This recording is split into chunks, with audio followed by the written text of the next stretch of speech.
గిరిజన సంక్షేమ యాజమాన్యంలో పనిచేస్తున్న ఉపాధ్యాయులను సుదూర ప్రాంతాలైన చిత్తూరు, కడప, కర్నూలు జిల్లాలకు డిప్యూటేషన్ చేయడం గిరిజన విద్యార్థుల విద్యపై ప్రతికూల ప్రభావం చూపుతుందని గుర్తించిన ఎమ్మెల్యే బాలరాజు సీఎం చంద్రబాబుకి ఈ అంశాన్ని వివరిస్తూ డిప్యూటేషన్ నిలిపివేయాలని విజ్ఞప్తి చేశారు. ఈ పరిణామాల నేపథ్యంలో డిసెంబర్ 31న కూటమి ప్రభుత్వం డిప్యూటేషన్ నిలిపివేత ఉత్తర్వులను జారీ చేశారు.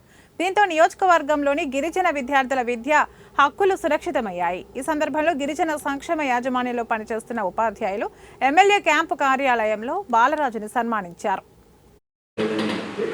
నిత్యం దీని మీద సబ్జెక్ట్ మీద మాట్లాడడం, మేము వీటి మీద డిస్కషన్ చేసుకోవడం, మాకు రాజకీయ పరంగా బ్యాక్ బోన్గా ఇద్దరు ఉన్నారు. వారిని బట్టే నేను ఇంకా స్పీడ్గా రాజకీయాలకు వెళ్ళడం జరిగింది.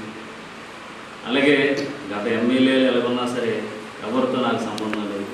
మీ సమస్య తప్పకుండా ఏ సమస్య అయినా సరే నేను నిలబడి చేయించేటువంటి దమ్ము నాకు ఉంది. ఈరోజు పదం ఉంటుంది, పోద్ది, కానీ శాశ్వతంగా మీరు నాతో ఉండాలని నేను మనస్ఫూర్తి కోరుకుంటూ